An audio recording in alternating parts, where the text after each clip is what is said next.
Hello friends, मेरा नाम जयप्रकाश शर्मा है। आत्रेय ब्रदर्स चैनल में आपका हार्दिक स्वागत है। दोस्तों, आज का वीडियो है शनि की साढ़े साती कैसे बनती है और शनि की साढ़े साती में क्या होता है। दोस्तों, बात कर रहे हैं हम गोचर भाग की।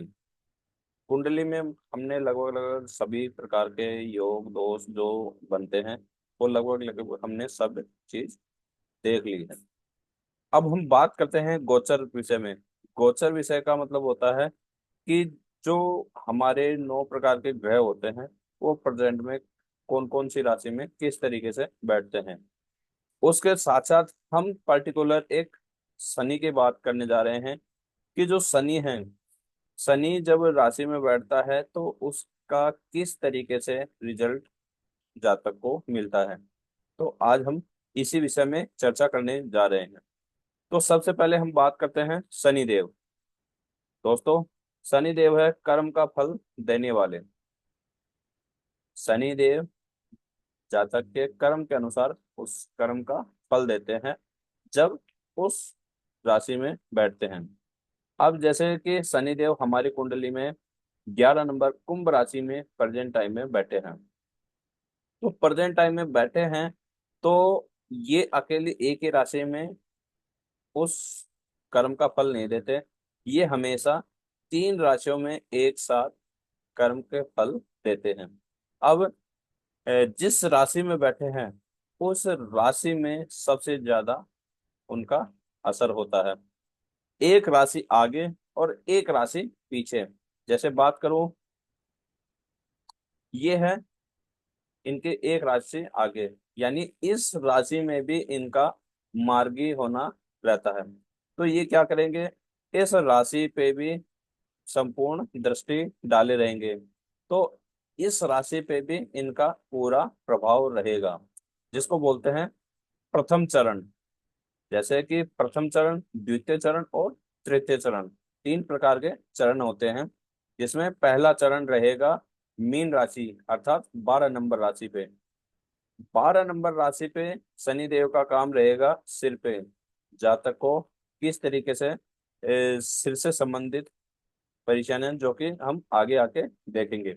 यानी पहला चरण में जातक को परेशान करना, रिलेशन, आर्थिक कमजोरी और मानसिक तनाव जैसी चीजें सामने आती हैं। विशेषकर हम गहराई से हम इसी वीडियो के एंड में सब कुछ क्लियर करते हुए चलेंगे। तो शनि देव जहां बैठे हैं उसके बिल्कुल ठीक आगे वाली राशि में शनि देव का पहला चरण कहलाया जाता है। फिर बात करते हैं दूसरा चरण, जिसमें शनि देव स्वयं बैठे हैं।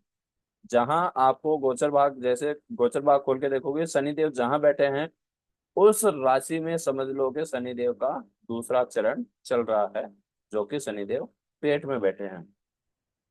फिर बात करते हैं एक राशि पीछे, शनिदेव का तीसरा चरण होता है एक राशि पीछे। यानी जहां शनिदेव बैठे हैं उसके ठीक पहले वाली राशि में शनिदेव का तीसरा चरण होता है, जो कि शनिदेव पैर में होते हैं। अब यहाँ पहला चरण बोला जाता है चढ़ता हुआ शनि, और दूसरा मध्यम, और तीसरा उतरता शनि कहा जाता है। अब शनि, जो शनि की साढ़े साती है, वो साढ़े साती में किस तरीके से जातक परेशान होता है वो हम चरण वाइज देखने जा रहे हैं। तो हमारा पहला चरण है सिर। जब जातक के एक चढ़ता हुआ शनि आता है, यानी जातक के सिर पर शनि का सवार होता है, शनि का प्रभाव प्रभाव होता है, तब जातक के कुछ पहले चरण की जानकारियां हैं जो कि मैं आपके सामने शेयर करने जा रहा हूँ। जैसे शनि के साढ़े साती के पहले चरण में जातक को आर्थिक समस्या का सामना करना पड़ता है। दूसरा, इस चरण में जातक को पैतृक संपत्ति से जुड़ी समस्याओं का भी सामना करना पड़ सकता है। तीसरा है, इस चरण में जातक को आंखों से जुड़ी समस्याओं का सामना करना पड़ सकता है। चौथा है, इस चरण में जातक को मानसिक तनाव तथा अचानक सिर दर्द होने का भी सामना करना पड़ सकता है। इस चरण में जातक को रिश्ते में कोई उतार चढ़ाव भी आ सकता है। यानी अब हम इसमें बात करें कि जब पहला चरण आता है तो पहले चरण में ये जातक को किस तरीके से समस्या का सामना करना पड़ सकता है, ये जो मैंने आपको इम्पोर्टेंट डाली है, ये एक बेसिकली कि आपको समझ में आ सके। अब मैं इसके गहराई के बारे में बताने जा रहा हूँ। जब पहला चरण आता है जातक का, तो मैंने बताया कि जातक को आर्थिक समस्याओं का सामना करना पड़ता है। आर्थिक का मतलब होता है धन से संबंधित, यानी कि जातक के खर्चे अच्छे ज्यादा हो जाते हैं। पहले चरण में जब भी शनि का पहला चरण आता है, उस समय जातक का दिमाग हो जाता है पूरी तरह बंद। यानी वो समझ नहीं पाता। अभी जैसे हम बात करें कि जातक के पास में कोई चीज ऑलरेडी अवेलेबल है, लेकिन जातक को किसी एडवर्टाइजमेंट में वही चीज दिख रही है, तो जातक अपने पास होते हुए भी दूसरी चीज परचेज कर लेगा, यानी बेफिजूल का खर्चा।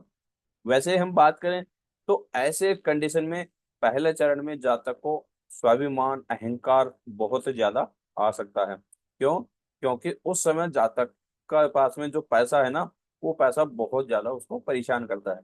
तो वो हर बात में पैसा जरूर दिखाने की कोशिश करेगा।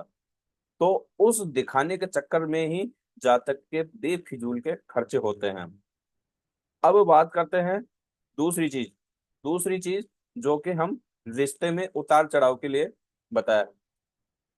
पहले चरण में रिश्तों में उतार चढ़ाव भी आ सकता है, क्योंकि जब पैसे का अहंकार हो जाता है व्यक्ति को, तो वह हो सकता है कि छोटे भाई या बड़े भाई को भाई के बराबर ना समझे। वो यही समझेगा मेरे पास पैसा है तो मैं जो करूंगा वही होगा। तो ऐसे पैसों के वजह से भी उतार चढ़ाव हो सकता है रिश्तों में, या किसी और पैतृक संपत्ति से संबंधित भी उतार चढ़ाव हो सकता है, या किसी और कारण से भी रिश्तों में उतार चढ़ाव हो सकता है। उतार चढ़ाव का मतलब है कि रिश्तों में दूरियां भी बन सकती हैं पहले चरण से ही। बात करते हैं दूसरा चरण। जब दूसरा चरण आता है तो जातक को शनि देव की साढ़े साथी में दूसरे चरण के कुछ प्रभाव आपके सामने मैं दिखा रहा हूँ। व्यक्ति को आर्थिक समस्या का सामना करना पड़ सकता है। व्यक्ति कई गंभीर बीमारियों भी हो सकते हैं। व्यक्ति के जो करीबी और रिश्तेदार थे, उनमें भी रिश्ता खराब हो सकता है। व्यक्ति के कार्य क्षेत्र में असफलता और बाधा का सामना भी करना पड़ सकता है। व्यक्ति का वजन तथा आलस बढ़ सकता है। व्यक्ति खुद को सुधारने और अपनी गलतियों को फल भोगना पड़ सकता है। यानी हम बात करें गहराई में, जब दूसरा चरण आता है ना, तो उस समय कार्य क्षेत्र में बहुत ज्यादा बाधा आती है। यानी अगर आप नौकरी कर रहे हैं तो नौकरी में आप अकेले एक साइड और बाकी एक साइड, यानी बात करूं कि आपको कितना ही इजी कार्य मिले, लेकिन आप उसको नहीं कर पाएंगे, तो नौकरी में भी बाधा आएगी। अगर आप बिजनेस कर रहे हैं तो उस बिजनेस में भी आपको नुकसान ही होता है। जहां तक है जब आप आलस कर रहे हैं या आप गलत ट्रेन पकड़ रखे हैं, तो उस समय आपको 100% गलत ही रिजल्ट मिलेगा। बात करते हैं ऐसे कंडीशन में जब दूसरा चरण होता है, तब जातक का वजन अपने आप बढ़ने भी लग जाता है और जातक को हद से ज्यादा आलस आने लग जाता है। जातक अपनी गलतियां सुधारने की कोशिश करता है, लेकिन नहीं सुधार पाता। दूसरे चरण में जातक की इमेज छवि पूरी तरह गिर जाती है। यार दोस्त जो भी अच्छे से अच्छे रिलेशन है, उनकी नजर में जातक बिल्कुल निम्न कोटि का बन जाता है। जातक खूब मेहनत करता है, लेकिन उस मेहनत का रिजल्ट बिल्कुल भी नहीं मिल पाता जब तक शनि देव का असर प्रॉपर तरीके से रहता है। क्योंकि दूसरा चरण कहते हैं कि जब राशि में ही शनि देव बैठ गए, यानी गोचर में जो हमारी राशि है, उस राशि में जब शनि देव बैठ जाते हैं, तो उस कंडीशन में प्रॉपर तरीके से शनि एक्टिव रहते हैं और प्रॉपर तरीके से उस जातक को कर्म के फल देते रहते हैं। बात फिर मैं एक ही चीज कह रहा हूँ, शनि देव को कभी भी गोचर में आप योग कारक और मारक नहीं कह सकते, क्योंकि शनि देव की जब साढ़े साती आती है तो वह आपके कर्म के फल जरूर देते हैं, भले वो अच्छे कर्म हो या गलत कर्म हो, तो उसके फल जरूर देते हैं। अगर आप किसी के लिए अच्छे करे हैं तो आपका जो शनि का साढ़े साती है वो बेशक हमेशा अच्छा ही जाएगा, उसमें कोई दो राय नहीं है। क्यों? क्योंकि शनिदेव कर्म का फल दे रहे हैं। बात करते हैं तीसरे चरण की, जो कि सबसे लास्ट चरण है। तीसरे चरण में शनि देव आ जाते हैं पैर के अंदर, और उस समय इस चरण में जातक को सुख और सुविधाओं में अंत हो जाता है। आमदनी अठनी और खर्च रुपए वाली हालत हो जाती है। नौकरी और व्यापार सब ठप हो जाते हैं। सेहत से जुड़ी समस्याएं सामना करना पड़ सकता है। आपके खर्चे जरूरत से ज्यादा बढ़ जाते हैं, इस कारण आप परेशान और मानसिक तनाव में रह सकते हैं। बात करते हैं कि उतरता शनि में जातक की सब सुख सुविधाएं पूरी तरह बंद हो जाती हैं। यानी इस कंडीशन में जातक पूरी तरह रिश्तेदारों की नजर में, अड़ोसी पड़ोसी की नजर में पूरी तरह गिर जाता है। एक तो इमेज नहीं, कोई आप पे विश्वास नहीं करेगा। दूसरा, आपकी आमदनी अठनी, यानी कहने का मतलब आपकी जो इनकम है वो कम है, लेकिन आपके खर्चे इनकम से बाहर जा रहे हैं, तो वो चीज का भी आपको सामना करना पड़ेगा। नौकरी या बिजनेस, अगर नौकरी कर रहे हैं या बिजनेस कर रहे हैं तो वो तीसरे चैप्टर में आते आते, तीसरे पीरियड में आते आते पूरी तरह ठप हो जाते हैं। खर्चे जरूरत से ज्यादा बढ़ जाते हैं। खर्चों को आप पकड़ोगे, आप के पास में, जैसे मैं एक बात करूं कि जैसे आप 30,000 रुपये महीने के कमा रहे हैं या लाख रुपए महीने के कमा रहे हैं, लेकिन आपके जो खर्चे हैं ना, वो खर्चे जितनी आपकी इनकम इनकम होगी ना उससे ज्यादा ही होंगे। तो उस खर्चे को आप कंट्रोल करने की कोशिश करोगे ना, तो आपके हाथ से नहीं होंगे वो कंट्रोल।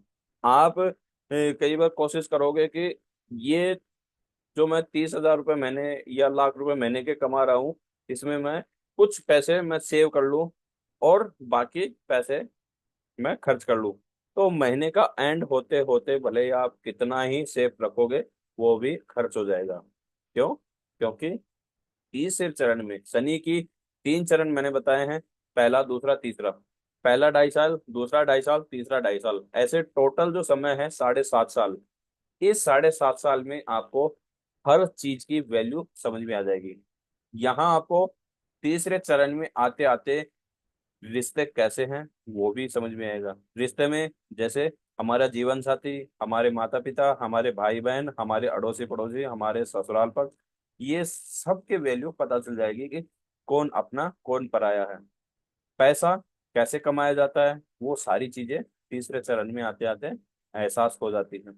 और तीसरे चरण में पैसे की असली अहमियत समझ में आ जाती है कि पैसा जो कमाते हैं तो वो व्यर्थ खर्च नहीं करना चाहिए। और उस समय हर चीज समझने के लिए बहुत समय गुजर जाता है। दोस्तों, ये तो हो गया कि शनि की साढ़े साती किस तरीके से आती है। अब जैसे कि इस ऐसी बड़ी समस्याओं से कैसे छुटकारा मिले, जब शनि की साढ़े साती आपके ऊपर सवार हो रही है तो इस सबसे बड़ी समस्या आपके लिए बहुत खतरनाक साबित होती है।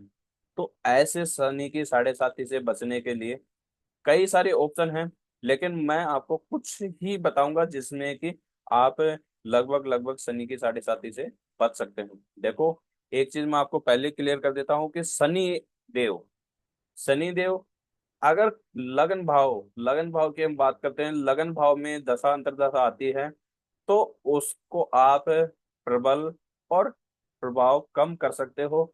लेकिन जब शनिदेव गोचर में आते हैं तो उस समय आप शनिदेव से छुटकारा नहीं पा सकते, भले ही आप एटी से लेकर चोटी तक जोड़ लगा लें। तो शनिदेव से वैसे बच नहीं सकते। क्यों? क्योंकि ये कर्म का फल देंगे, लेकिन कुछ अंश कुछ अंश हम इनसे बच सकते हैं, जिसके लिए हमें क्या करना पड़ेगा कि हमारे आसपास में पक्षियों के खाने की और पानी के लिए पानी की व्यवस्था करनी है। जैसे छत के ऊपर कोई बर्तन रख दिए जिसमें हमारे आसपास में जो भी पक्षी रहते हैं वह सुबह शाम पानी पी ले, या आसपास में कोई मंदिर है तो मंदिर की छत पे दाना डाल लिए जाके पक्षी खा सके, पक्षी अपनी भूख मिटा सके, पहला। दूसरा चीज कि ऐसी कंडीशन में हनुमान जी की शरण सबसे ज्यादा बताई गई है। हनुमान चालीसा, सुंदरकांड, ये इनका ज्यादा से ज्यादा पाठ करें, जिनसे कि शनि देव आपके ऊपर अच्छा प्रभाव डाले। फिर बात करता हूँ तीसरा। तीसरा टॉपिक ये है कि आपके आसपास में कोई भी गरीब व्यक्ति हो या कोई बेसहारा व्यक्ति हो तो उसका सहारा बनाने की कोशिश करें। सहारा बनाने के मतलब कि अगर वह सर्दी में, सर्दी से बचने के लिए कंबल दे दिया, नीले कलर का कंबल दे दिया, या जैसे कोई भूखा बैठा है तो उसको खाना खिला दिया, तो ये चीजें आपको करने से शनि का जो प्रभाव है वो कम हो जाएगा, लेकिन मिलेगा जरूर। दोस्तों, आशा करूंगा कि ये वीडियो पसंद आई होगी। नेक्स्ट वीडियो जैसे आएगी आपके पास में नोटिफिकेशन आ जाएगा। तब तक के लिए इजाजत चाहता हूँ। जय श्री राम।